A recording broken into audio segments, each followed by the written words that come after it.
한국 구면이신 분들도 있죠. 우리 김영일 목사님하고 아프리카 가기 전 주간인 8월 9일 날 제 기억은 그렇습니다. 금요 기도회에 제가 이 자리에 서서 하나님 말씀을 전하고, 제 개인적으로 감사한 것은 지구촌 나눔재단에서 실시하는 옥수수 나눔 잔치에 우리가 많이 부족했는데, 그날 이천 순복음교회에서 우리 장로님 또 우리 성도들이 적극 협조해 주셔서 1000포를 가지고 가려고 했는데 1004포가 됐습니다. 그래서 기쁨으로 옥수가루 나눠주고 그러고 왔습니다.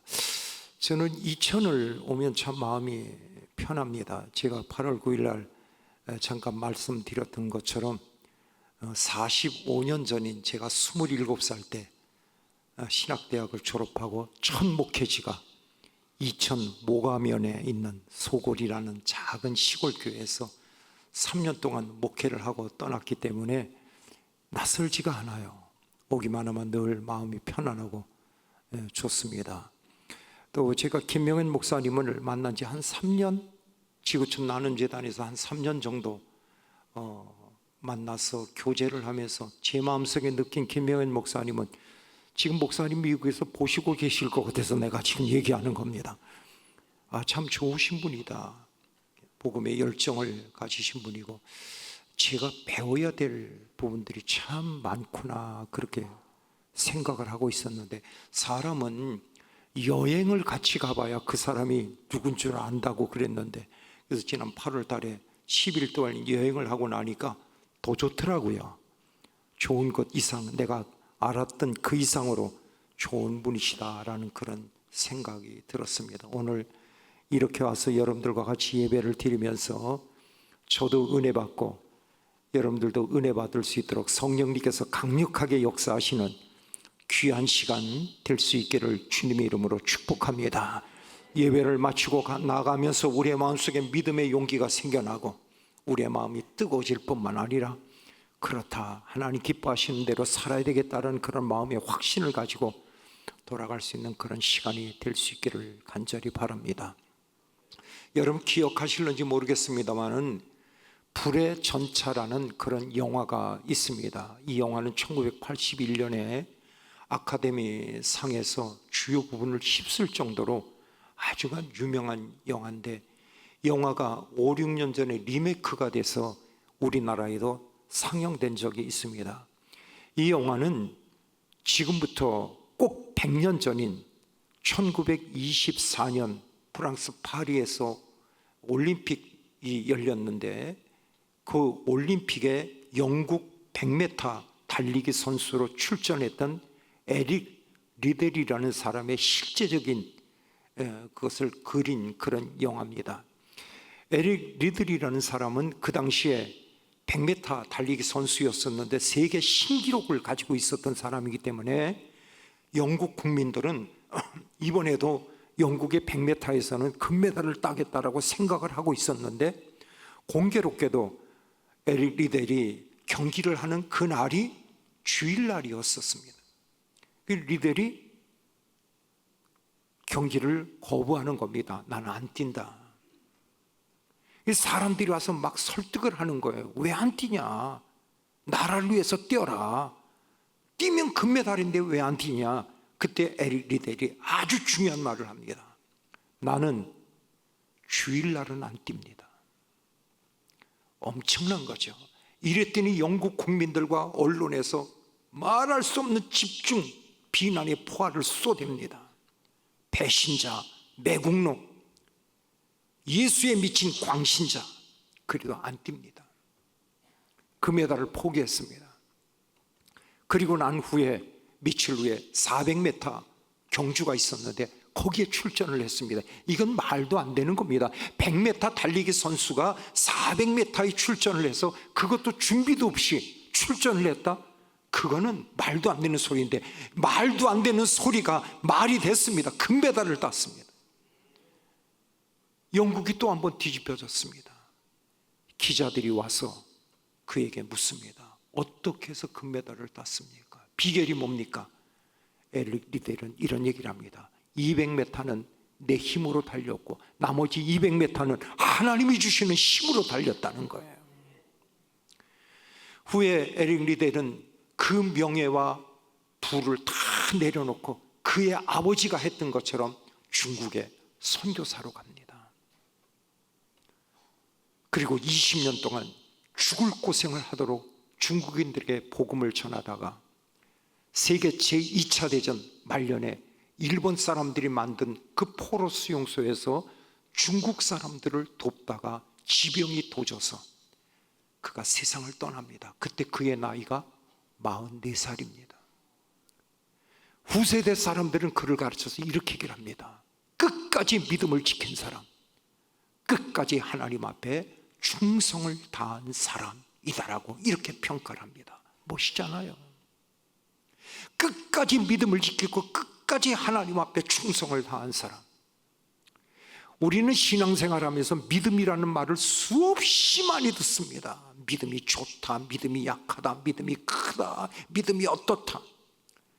신앙생활은 신자들의 삶을 한마디로 말하면 믿음으로 사는 삶이라고 그렇게 말을 할 수가 있습니다.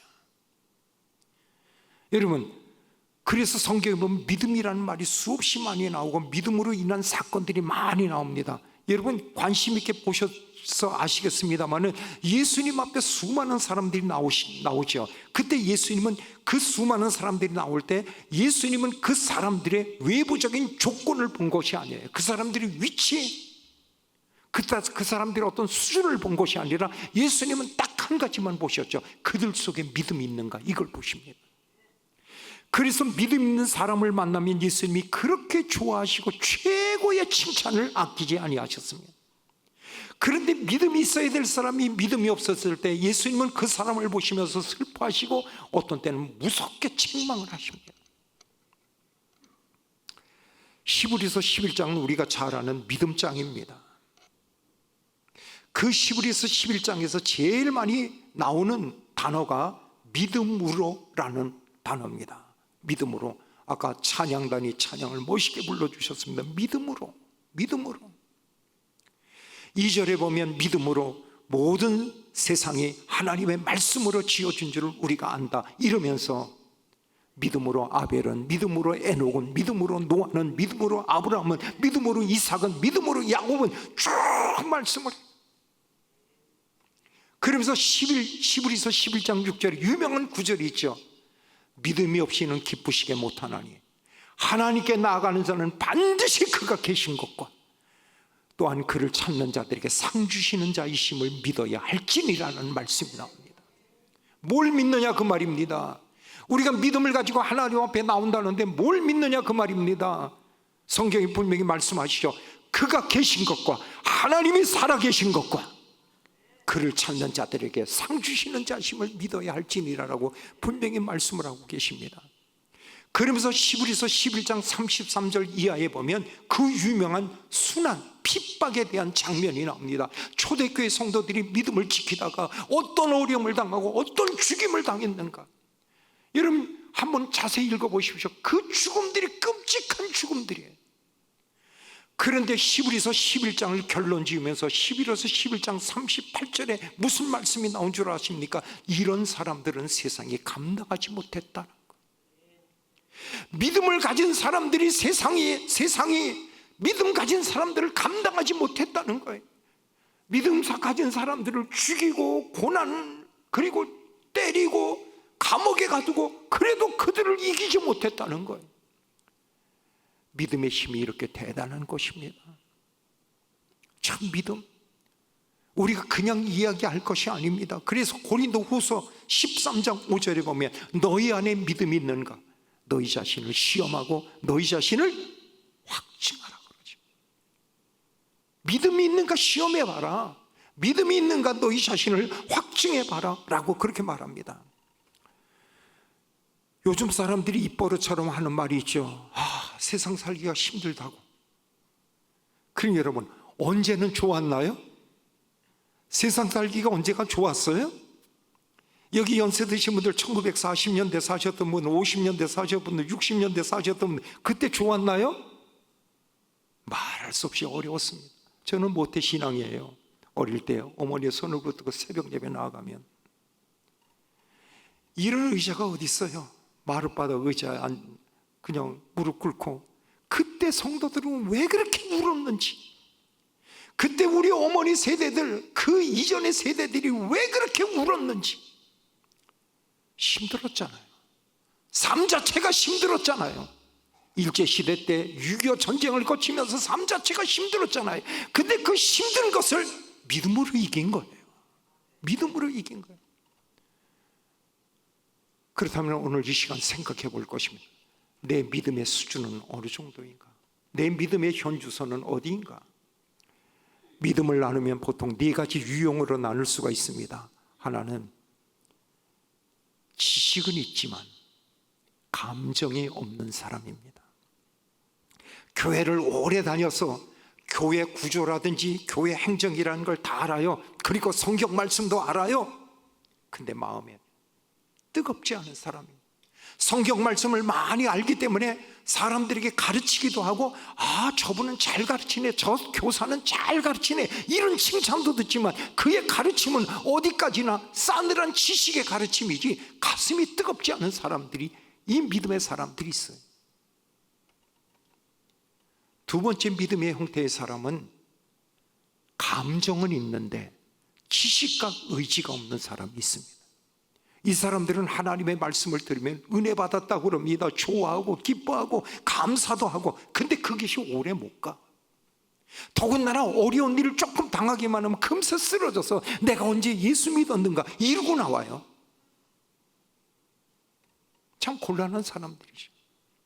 세 번째 사람은 믿으려고 애를 쓰는데 믿어지지가 않아요. 믿으려고 애를 써요. 안 믿는 거 아니에요. 믿으려고 애를 쓰는데 도대체 믿어지지가 않아요.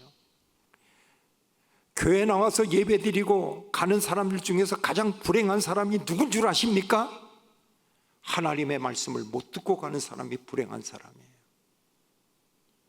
오늘 예배를 드렸는데 목사님이 무슨 설교했는지 몰라요. 어떤 분이 그런 고백을 해요. 자기가 교회를 40년 다녔대요. 40년 다니고 이제 병이 들어서 죽을 때가 됐는데, 죽음의 그 순간에 하나님의 말씀을, 떠오르는 하나님의 말씀이 뭐 있는가라고 생각해 봤더니 떠오르는 하나님 말씀이 하나도 없더래. 왜 그런 줄 아세요? 40년 동안 교회 나와서 예배를 드렸지만 목사님 설교를 들은 적이 없어요. 수첩 펼쳐놓고 자기 사업 구상하고 스케줄 관리하고 이러고만 40년이 지나다 보니까 목사님의 설교를 한 번도 들은 적이 없어요. 머릿속에 남는 것이 없어요. 그 위급한 순간에 떠오르는 성경 구절이 없어요. 참 답답한 사람이에요. 마지막 네 번째는 믿어지는 사람이 있어요. 하나님의 말씀이 그냥 믿어져. 인간적으로 생각하면 생각할 것도 많고 의심할 것도 많은데 그냥 하나님의 말씀이 그냥 믿어져. 어떤 사람이 비난합니다. 동정녀 탄생, 예수님의 동정녀 탄생, 그게 말이 돼? 나는 믿어지는데. 아니, 메시아가 오시는데 특별한 방법으로 오셔야지 우리같이 그런 방법으로 오셔야 되나? 성경에 나타나는 기적들이 그게 다 믿어져? 아니, 믿어지지. 왜? 말씀으로 천지를 창조하신 하나님의 능력인데 못하실 것이 뭐가 있나? 다 믿어지지. 우리 이천순복음교회 성도들이여, 이런 믿음 되시기를 주의 이름으로 축원합니다. 아, 믿어지지. 안 믿어질 게 뭐가 있어? 정말 천지를 창조하신 하나님의 능력 앞에 안 될 것이 뭐가 있느냐 그 말이에요. 그럼 저는 여러분들에게 물을게요. 하나님 살아계심이 믿어집니까? 믿어지면 다시 한번 아멘 하시길 바랍니다. 다시 아멘 하시길 바랍니다. 그 하나님이 살아계신 하나님이 지금 우리와 함께 계심이 믿으시면 아멘 하시길 바랍니다. 그 하나님이 영원토록 우리와 함께 하심을 믿으시면 아멘 하시길 바랍니다.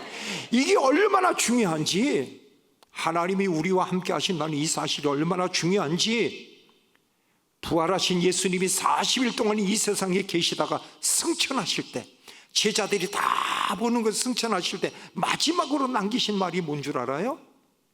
마태복음 28장 20절, 볼지어다 내가 세상 끝날까지 너희와 항상 함께 있으리라고 말씀을 하십니다. 이 하나님의 약속이에요. 적어도 우리가 이런 약속을 굳게 붙고 담대하게 살아가야죠. 오늘 읽은 말씀은 믿음이 얼마나 소중한 것에 대해서 이야기를 하고, 특별히 오늘 이 말씀은 여호수아의 간증입니다. 왜 여호수아가 이런 간증을 할까?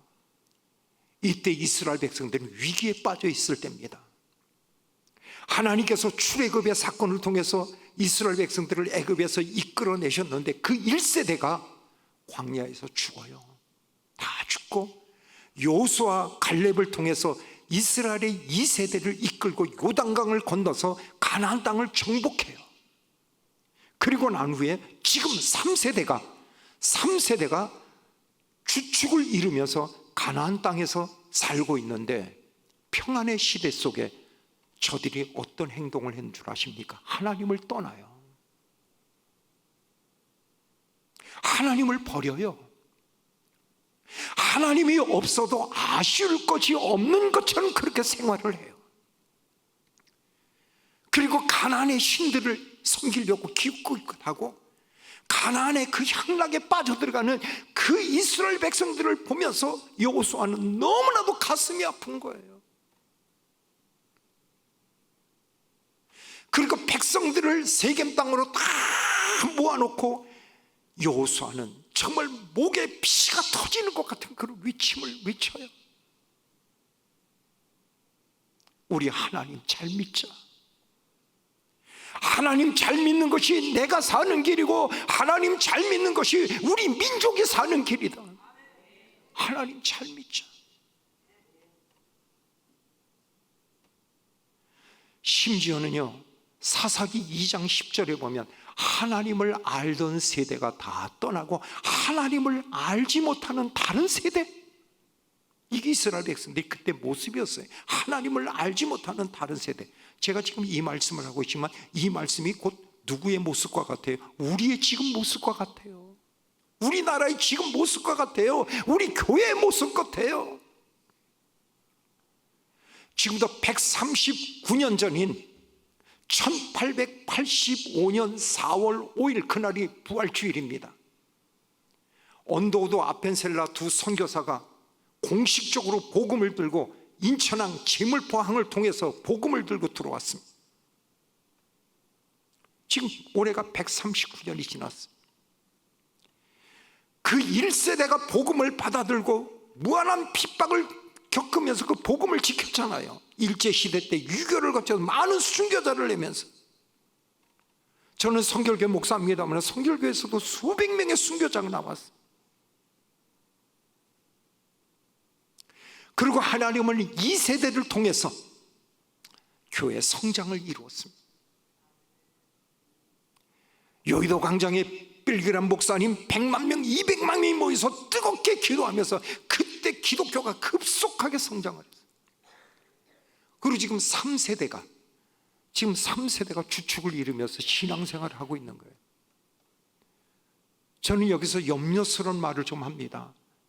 우리 3세대가 늙고 세상을 떠나고 난 후에 제4세대 여러분들의 어린 자녀들, 어린 손자들이 여러분들 좀 성장했을 때 이 자리에 나와서 예배를 드릴 사람이 몇 사람이나 있겠는가?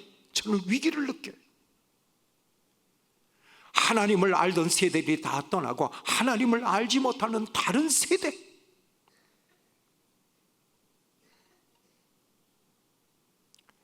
그때 여호수아는 피 맺히게 외친 거예요. 여호와만 섬기자. 하나님 잘 믿자. 혹 당신들은 다 하나님을 떠난다 할지라도 나와 내 집만큼은 하나님을 섬기겠노라 그럽니다. 이런 결단이 우리에게는 있어야 되는 거예요. 그럼 여호수아의 간증이 뭡니까? 첫 번째, 그는 이렇게 간증합니다. 하나님만이 하나님이시다라고 간증을 합니다. 하나님이야만이 하나님이시다. 여러분, 우리가 쉽게 알아들을 수 있는 얘기 같지만 이건 엄청난 선언입니다. 하나님만이 하나님이시다. 왜요? 여호수아는 다 겪었거든요. 애굽 생활을 겪었고 애굽 사람들이 섬기던 그 많은 신들을 그래 여호수아는 알고 있고 가나안 땅에 있었던 수많은 그 신들들을 알고 있잖아요. 그런 속에서 하나님만이 하나님이다. 이건 엄청난 선언이에요. 이 간증, 우리들도 이런 간증을 할 수 있을까? 시편 16편 2절에 보면 다윗의 멋진 간증이 나와요. 주님 밖에는 나의 복이 없다. 주님 밖에는 나의 복이 없다. 여러분, 다윗의 주변에도 수없이 많은 잡신들이 있었어요. 근데 다윗의 고백은 하나님 밖에는 나의 복이 없다는 거예요. 이 고백, 이 간증, 이것이 우리에겐 절대적으로 필요한 거예요. 그래서 오늘 읽은 말씀 14절에 이제는 여호와를 경외하며 온전함과 진실함으로 그를 섬겨라. 너희 조상들이 강저편에 섬기던 모든 잡신들을 치워버리고 오직 하나님만 섬겨라. 오직 하나님만 섬겨라. 하나님 잘 믿자. 저는 이천 순복음교회 성도들에게 부탁하고 싶습니다. 우리 장로님들, 권사님들, 집사님들에게 하나님 잘 믿으시기를 주의 이름으로 축원합니다. 하나님 잘 믿자. 이것이 사는 길이다. 이것이 능력이다. 하나님을 하나님으로 인정하는 그에게 능력이 있는 거예요. 영접하는 자, 곧 그 이름을 믿는 자들에게는 하나님의 자녀가 되는 권세를 주신다는 거예요. 하나님의 능력은요, 하나님을 인정하면 그냥 따라와요. 능력 달라고 안 해도 하나님은 하나님이십니다. 하나님만이 하나님이십니다. 이러면 능력은 그대로 오는 거예요. 여호수아 10장에 보면 여호수아가 이스라엘 백성들 이끌고 가나안 땅을 점령해 들어갈 때 아모리 민족과 전쟁을 하게 됐습니다.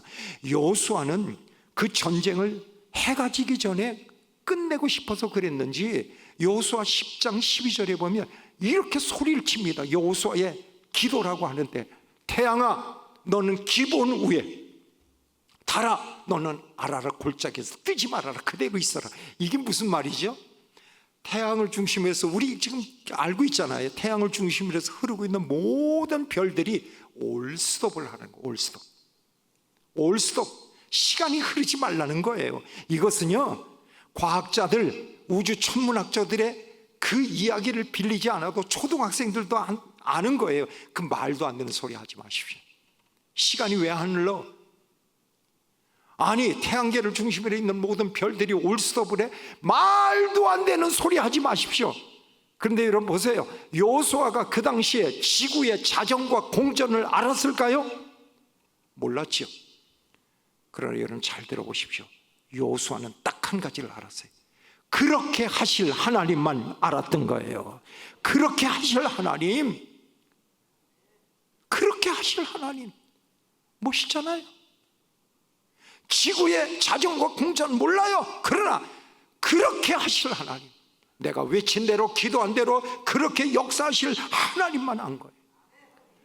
여호수아는 요단강 앞에서도 그랬고 여리성 앞에서도 하나님께서 하루에 한 바퀴씩 돌고 마지막 날이 7바퀴씩 돌고 그 다음에 와 소리 지르면 성이 무너질 것이다.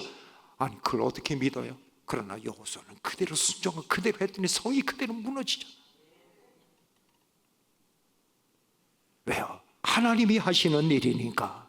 하나님이 하시는 일이니까. 우리 사랑하는 성도들이 어려움이 있습니까? 힘든 일이 있습니까? 하나님이 하시는 일이면 합력하여 선을 이룰 것이고 복된 역사가 일어날 줄로 믿습니다. 라는 이 믿음을 가지고 승리하십시오. 하나님을 하나님으로 인정하는 곳에 하나님의 능력이 함께 하십니다. 두 번째, 여호수아의 간증이 뭔 줄 압니까? 나는 내 앞에 있는 여러 가지 모든 선택의 기로에 있을 때마다 나는 언제나 하나님을 선택했다라는 것이 여호수아의 간증이에요. 15절에 보면 너희가 섬길 자를 오늘 택해라. 누굴 섬길 것인가 택해라 라고 말씀을 하고 있는 겁니다. 섬길 자를 택해라. 신앙은 지식이 아니에요. 신앙은 이론이 아니에요. 신앙은 액세서리가 아니에요. 기분 좋으면 교회 나오고 기분 나쁘면 그만두고, 어떤 사람은 교회 나올래다가 다 준비하고 문 밖을 나올래다가 교회에서 기분 나쁜 사람의 얼굴이 싹 스쳐지려가는 순간에 그냥 도로 들어갔대. 그건 신앙이 아니야. 신앙은 여기서도 신앙인, 저기서도 신앙인, 가정에서도 신앙인, 직장에서도 신앙인, 어디서든지 신앙인이에요.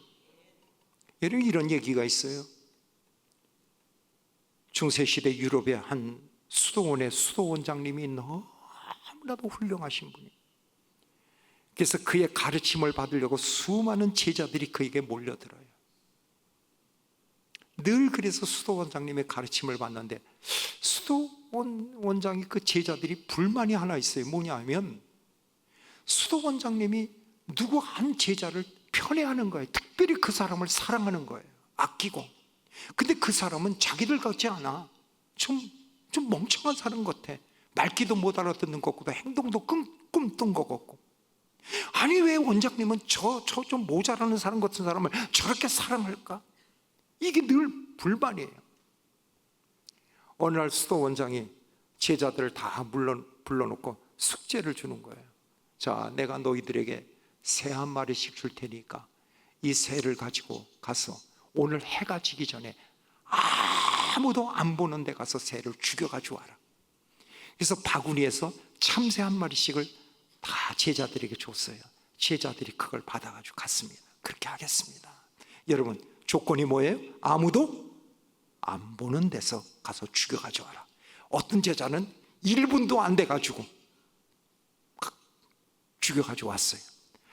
다른 제자들이 다 1시간이 되기 전에 전부 다 참새를 죽여가지고 왔어요. 근데 유독 그 어리석다고 생각하는 그 제자는 안 오는 거예요. 점심때가 지나고 오후가 되고 해가 뉘엿뉘엿 저갈랬는데도 안 오는 거예요. 사람들이 그렇게 생각, 그러면 그렇지, 저 바보가 뭘 한다고 뭐 말귀나 알아들었나. 근데 해가 꼴깍 넘어갈 때 이 제자가 온 거예요. 근데 그의 손에는 여전히 참새가 살아있는 거예요. 짹짹하고 있는 거예요. 그러니까 사람들이 손가락질하면서 또 비난을 하는 거예요. 말귀도 못 알아듣는 저런 멍청한 인간을 수원장님을 사랑하고 있다고. 수원장님이 물었어요. 얘야, 넌 왜 새를 안 죽였니? 원장님, 아무도 안 보는 데 가서 죽이라면서요. 그렇지. 그래서 아무도 안 보는데 바위 틈에도 가고 큰 나무 밑에도 가고 숲을 속에도 가고, 그리고 저 먼 산 깊이 갔다 왔는데 아무도 안 보는데. 여러분, 크게 대답해 봅시다. 누가 보고 계시더라? 하나님이 보고 계시더라. 하나님이 보고 계시더라. 만일 우리 한국교회 성도들이 이런 신앙을 가진다면 왜 교회가 세상 사람들로부터 손가락을 받을까? 사람은 안 본다 할지라도 하나님이 보고 계십니다. 하나님이 보고 계십니다. 내 앞에 놓여있는 복의 길과 저주의 길을 뭘 선택할 것인가? 민수기 13장 14장에 보면 이스라엘 백성들의 그 역사를 달라지게 하는 사건이 나오죠. 그들이 애굽에서 나와서 한 3개월쯤 지난 후에 가데스 바네아라는 곳에 이르렀을 때 하나님께서 12지파에서 한 사람씩 뽑아가지고 12명의 정탐꾼을 조직을 해서 가나안 땅을 40일 동안 정탐하고 돌아오라고 했습니다. 40일 동안 정탐하고 돌아올 때 사람들이 포도송이를 막대기에 꿰서 두 사람이 메고 올 정도로 이런 그런 좋은 땅이었죠. 근데 와서 10명이 어떻게 보고를 했죠? 그 땅을 혹평을 했다, 악평을 했다. 악평. 우린 그 땅에 못 들어갑니다. 들어가는 순간 죽습니다. 왜냐하면 그 성들은 견고하고 또 그거는 특별히 안악자손들인데 그 안악자손들이 키가 얼마나 큰지 우리가 가서 대봤더니 옥기새부터는 우리는 메뚜기 같아요. 이 메뚜기 컴플렉스가 거기서 나오는 거예요. 우리 못 들어갑니다. 그 말을 듣고 난 후에 민수기 14장 1절 이하에 보면 백성들이 밤새 통곡하며 울면서 돌을 들어서 모세를 때려 죽이려고 그럽니다. 그때 여호수아가 갈렙이 옷을 찢으면서 나섭니다. 아닙니다. 그 땅은 하나님이 우리에게 주신 땅이고 그 땅은 적과 끓이 흐르는 땅입니다. 그들이 강하다 할지라도 그들은 우리의 먹잇감입니다. 우리 지금 올라가면 우리 점령할 수 있습니다. 뭘 선택할 것인가? 그 가나안 땅을 악평했던 10명은 하나님께서 그 자리에서 쳐서 세상을 떠나게 만들죠. 그 일로 인해서 이스라엘 백성들 일주일이면 들어갈 수 있는 그 가나안 땅을 40년 동안이나 배회하게 만들잖아요. 뭘 선택할 것인가? 아담의 잘못된 선택으로 인하여 죄가 이 세상에 들어왔잖아요. 선악과를 따먹으러 말미암아 죄가 이 세상에 들어왔어요. 그때까지 죄가 없었어요. 죄가 들어오고 인류에게 원죄라는 굴레를 씌우게 되었잖아요. 아브라함의 조카 롯, 그 사람은 정말 하나님 앞에 택함을 받을 사람이 아니에요. 근데 아브라함을 따라 나왔던 것 때문에 복의 길을 걸어갈 사람이 인간적으로 잘못 선택했죠. 소돔과 고모라를 선택하고 결국 그 소돔과 고모라에 유황불의 심판이 내리고 그것으로 끝났나요? 이 롯이라는 이 멍청한 인간이 두 딸과 관계를 가져서 아들들을 낳아요. 모압과 암몬. 그것이 모압과 암몬의 조성이 된 거예요. 모압과 암몬 민족은요, 하나님께서 가장 싫어하셔서 씨를 말려라 할 정도로 저주받을 인생이 됐어요. 잘못된 선택. 우리 사랑하는 성도들이여, 언제나 여러분들은 믿음 편에 서시기를 주의 이름으로 축원합니다. 말씀 편에 서시기를 주의 이름으로 축원합니다. 이것이 중요한 거예요. 오늘도 아마 주일날 이 자리에 나오시는 분들 중에 갈등하다가 나오신 분도 있고 갈등하다가 안 나오신 분도 있을 거예요. 제가 아침 일찍이 차를 타고 오면서 고속도로 휴게소에 들렀더니 많은 사람들이 어디론가 가더라고요. 등산복 입고. 그 사람들 교회 가는 사람들은 아닐 것 같아. 오늘 참 놀러 가기 좋은 날 아니에요? 징검다리 휴일. 그러나 언제나 우리는 여기 와 앉아서 하나님 앞에 예배 드려야 되고 여호와 하나님을 찬양해야 되고 하나님을 높여야 되고 오직 하나님만이 하나님이십니다. 그분의 뜻이 내 뜻입니다라고 이렇게 생각하며 살아가야 됩니다. 세 번째, 여호수아의 간증이 뭔 줄 압니까? 하나님이 주신 그 귀한 역사, 하나님이 주신 귀한 목표가 분명했다라는 거예요. 15절 마지막에 보면 이런 말씀이 나오죠. 오직 나와 내 집은 여호와를 섬기겠노라. 저는 기가 막힌 거예요. 오직 나와 내 집은 여호와를 섬기겠노라는 거예요. 섬기겠노라.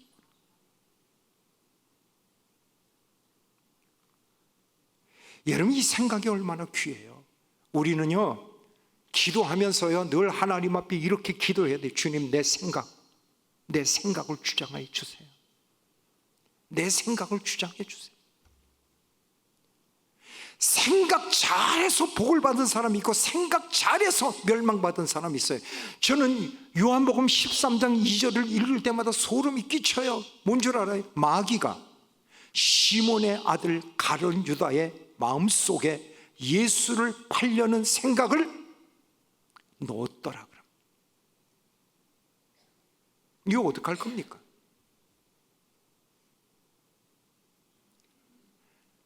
가룟 유다는 그럴 마음이 없었어요.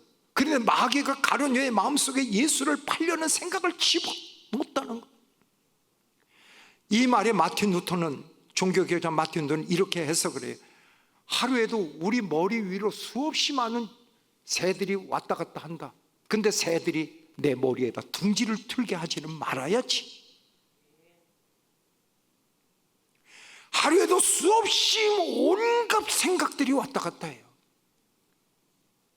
악한 생각에 내 마음을 사로잡지 못하도록 해야죠.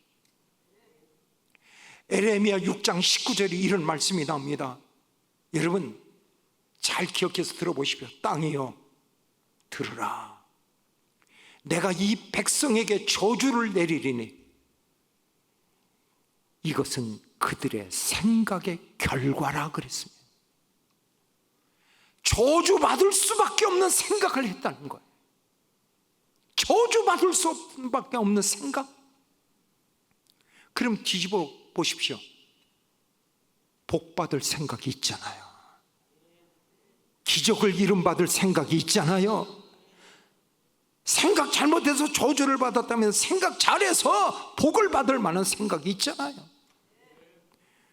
우리 현순봉교회 성도들이요, 여러분의 생각 속에 늘 하나님을 기쁘시게 하고 하나님 앞에 복받을 생각이 여러분들 속에 있게 되기를 주의 이름으로 축원합니다. 주의 이름으로 축원합니다. 보세요. 오직 나와 내 집은 여호와를 섬기겠노라. 정말 얼마나 멋있어요. 오직 나와 내 집은 여호와를 섬기겠노라. 지금 이 시대를 가르쳐서 다원주의 시대라고 그렇게 얘기를 합니다. 포스트 모더니즘 시대. 다원주의 시대의 가장 특징이 뭔 줄 알아요? 절대 진리가 없다는 거예요. 자, 우리 기독교 입장에서 보면 예수님만이 구원자이죠. 믿습니까? 예수님만이 구원자이죠. 그런데 다원주의 시대에서는 이걸 인정 안 해요. 왜 예수님만 구원자냐? 그래서 차별금지법이 이게 발효가 되면요, 예수님만 구원자이십니다 이렇게 제가 외치면 제가 잡혀 들어가요. 이 사람들이 얘기는 뭐죠? 예를 들면 이천에서 서울을 간다? 서울 가는 길이 한 길이냐? 고속도로 갈 수 있고 국도로 갈 수 있고 저쪽으로 돌아서 갈 수도 있고 여러 길이다. 가면 서울에서 만난다. 기독교만 구원받냐? 아니야. 불교도 진리가 있고 이슬람도 진리가, 무당 종교도 진리가 있고 올라가면 다 만나. 이게 다원주의예요. 그러나 아니잖아요. 하나님만이 구원자 아니십니까? 하나님만이 구원자이십니다. 예수님만이 구원자이십니다.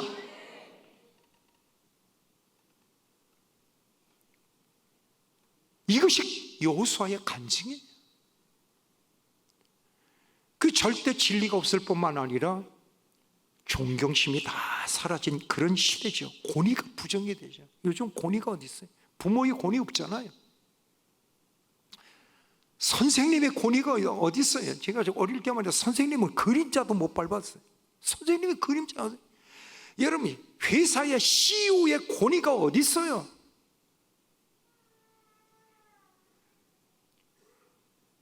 군대 지휘관들의 권위가 어디 있어요? 지휘관들이 쩔쩔매잖아요. 사병들한테 쩔쩔매요. 쩔쩔매요. 말 한마디 잘못하면 바로, 그래서 그냥 나가버려요. 권위를 잃어버린 그런 시대. 이럴 즈음에 이단들은 교모하고 당당하게, 이단들이 요즘 얼마나 당당해요? 신천지가 얼마나 당당해? 하나님의 교회 안상홍 증인회가 얼마나 당당해? 당당하게 포교를 해.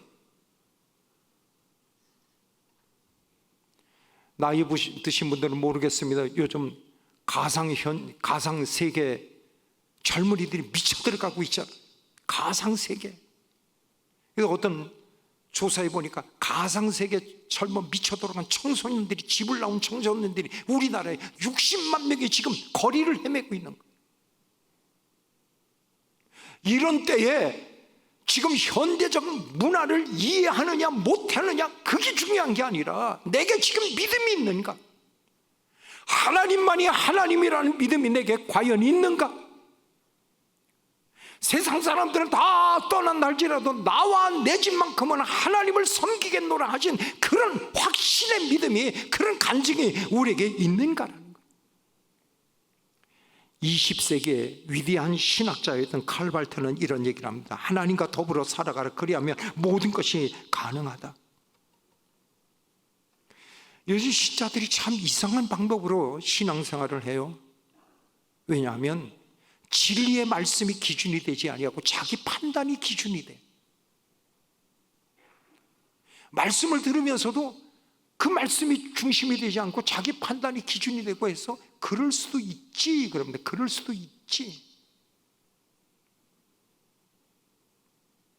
그리고 다른 사람과 자꾸 비교를 해. 수평적인 비교. 아무개도 그런데 아유 아무개 장로님도 저렇구만. 아무개 권사님도 저렇구만. 그건 나야 뭐 이럽니다.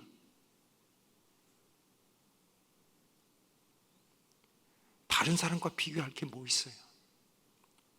요한복음 21장에 보면 부활하신 주님이 디베라 바닷가에서 제자들을 만나서 그 황홀한 아침 식사를 나누시죠. 그리고 베드로를 따로 불러서 네가 나를 사랑하느냐라고 3번 물으시잖아요.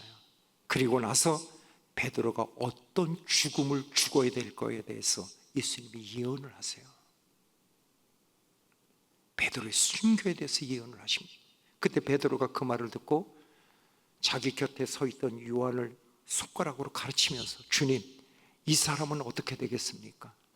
그때 주님이 내가 다시 올 때까지 이 사람을 살려둔들 그게 내게 무슨 상관이냐? 너는 나를 따르라. 이 말을 쉽게 말하면 너나 잘하세요.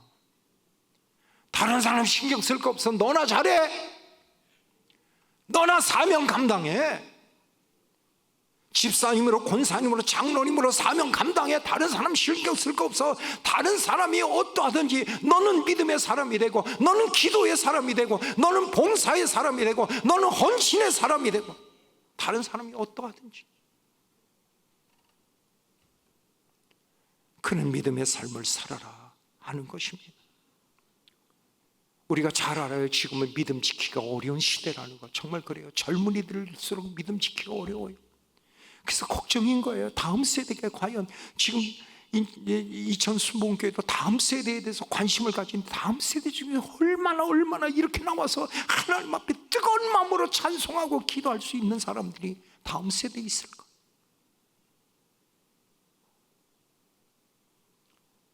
그래서 먼저 믿은 우리들이 믿음을 지키는 겁니다. 이것이 여호수아의 간증인데 이런 여호수아를 하나님께서 인정해 주시죠. 하나님께서 그와 끝까지 함께 하십니다.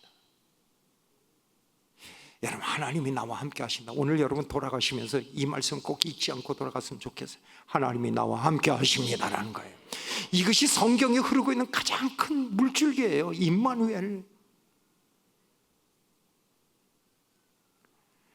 다윗이 시편 23편 4절이 그렇게 고백하잖아요. 사망의 음침한 골짜기를 다닐지라도 해를 두려워하지 않을 것은 주께서 나와 함께 하십니다. 난 두렵지 않다. 사망의 음침한 골짜기 뭐예요? 한 발만 더 내디디면 그냥 떨어져 죽는 그 자리에 있다 할지라도 하나님이 나와 함께 하시기에 난 두렵지 않다. 이것이 여러분들의 신앙 되시기를 주의 이름으로 축원합니다. 뿐만 아니라 여호수아는 끝까지 하나님 앞에 쓰임을 받습니다. 끝까지 쓰임을 받아요. 끝까지 죽는 순간까지 쓰임을 받아요. 저는 결론적으로 두 가지를 말씀드릴게요. 첫 번째는 하나님에게만 집중하십시오. 제가 신학대학을 다닐 때 뜻있는 친구들 몇 사람과 어울려서 간혹 선배 목사님들을 초청을 해서 그 선배 목사님들의 목회 노하우에 대해서 들을 때가 있었어요. 50년도 훨씬 넘은 때니까 그때 목사님 한 분이 오셨는데 그분이 이름은 지금 잊었습니다. 누군지. 근데 그분의 가르침이 제 평생의 목회 중심이 됐습니다. 그분이 그런 얘기를 합니다. 자네들 이제 조금 있으면 졸업하고 목회를 할 텐데 목회에서 가장 중요한 것이 뭐라고 생각하나? 목사님, 그 신학생들이 뭐 얘기하죠. 기도 많이 해야죠. 성경 많이 읽어야죠. 다 옳은 얘기예요. 그래서 설교 준비 잘해서 성도들에게 설교 가르쳐야죠. 프로그램 많이 개발해서 해야죠. 이렇게 저렇게. 그때 이 목사님이 딱 하신 말씀이 있습니다. 제발 그러지 마십시오. 제발 그러지 마십시오. 여러분 아무것도 하지 않아도 됩니다. 여러분들이 뭘 한다는 것 때문에 하나님의 일이 방해가 될 때가 얼마나 많은 줄 아십니까? 여러분은 딱 한 가지만 하면 됩니다. 뭔 줄 아세요? 하나님에게만 전념하십시오. 하나님에게만 초점을 맞추십시오. 그러면 나머지 문제는 하나님이 해결해 주십니다. 너희는 먼저 그의 나라와 그의 의를 구하라. 그리하면 이 모든 것을 너희에게 더하시리라. 하나님에게 초점을 맞추십시오. 또 하나, 죽도록 충성하십시오. 우리 연세 드신 분들 가만히 보면 아유 목사님 내가 이렇게 이제 할만했잖아요. 이제 뭐 좀 쉬어야죠. 아유 끝까지 목사님 나와서 뭐 기도하라고 그러십니까? 그냥 이제는 할만하잖아요. 제가요 우리 큰아들이 목회를 합니다. 서울 영등포에서. 그래서 작년에 큰아들이 아이를 늦게 낳았어요. 결혼 10년 만에 낳아가지고 이제 6살입니다. 6살 손녀딸 하나밖에 없어요. 제가 이 나이에 5살 그 아들 내외하고 손녀딸하고 우리 집사람과 같이 5 식구 여행을 갔어요. 여행을 갔는데 뭐가 손녀딸 5살 먹은 손녀딸이 뭐가 틀렸는지 할아버지도 안 멋있고 할머니도 안 예쁘고 내가 기가 막힌 거예요. 그래서 야 이렇게 여행 오는데 돈을 누가 썼는 줄 알아? 할아버지가 다 썼어. 너 아까 아이스크림 먹었잖아. 아까 과자 먹었지. 그 할아버지가 다 사준 거야. 근데 할아버지가 안 멋있어? 그랬더니 이 아이가 눈을 반짝거리더니 응, 할아버지도 멋있고 할머니도 예뻐. 그 다음 잘 들어보십시오. 뭐란 줄 아십니까? 할아버지도 멋있고 할머니도 예뻐. 이만하면 됐지? 이만하면 됐지?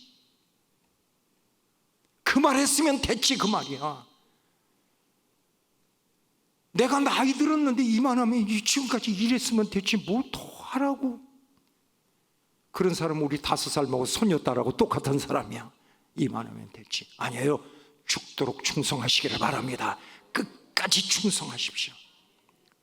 하나님만이 나의 하나님이시고 내가 하나님만을 사랑합니다라고 그렇게 날마다 외치면서 살아가십시오. 그럴 때 하나님은 끝까지 여러분을 보장해 주실 것이고 지켜주실 것이고 인도하실 것이고 아름답게 하실 것이고 부족함이 없게 하실 것입니다. 우리 이천교회가 이천순봉교회가 더 복을 받기를 주의 이름으로 축원합니다. 성도들이 더 큰 복을 받기를 주의 이름으로 축원합니다. 그래서 이것보다 더 큰 역사를 이루고 지금 5대 목사님을 정하셨다고 하니까 참 감사합니다. 이제 새로운 목사님, 저도 작년에 후임자를 정하면서 작년에 저도 청년 은퇴를 하면서 후임자를 정하면서 꽤 많은 기도를 하고 꽤 많은 수고를 했어요. 우리 성도들 많이 고생하고. 그래서 작년 5월 달에 이 취임식을 했습니다만 감사하게도 떨어진 사람이 하나도 없어. 그렇게 많은 사람이 떨어지거든요. 새로운 목사가 떨어진 사람 없이 교회가 편안하게 지금도 유지되고 있어요. 얼마나 감사한지. 우리 이천순복음교회도 그렇게 되시기를 주의 이름으로 축원합니다. 교회는 교회대로 복을 받고 성장하고 우리 성도들은 여기에서 복을 받고 연세 드신 분들은 더 하나님 앞에 충성해서 창세기 24장 1절 말씀만 제가 읽고 끝을 낼게요. 이런 말씀이 나면 아브라함이 나이 많아 늙었지만 하나님이 그의 범사에 복을 주셨더라라는 거예요. 이 말씀 그대로 승리하시고 이 말씀 그대로 하나님 앞에 영광을 돌리는 여러분들 다 되시기를 주님의 이름으로 축원합니다. 축원합니다. 축원합니다. 기도하겠습니다.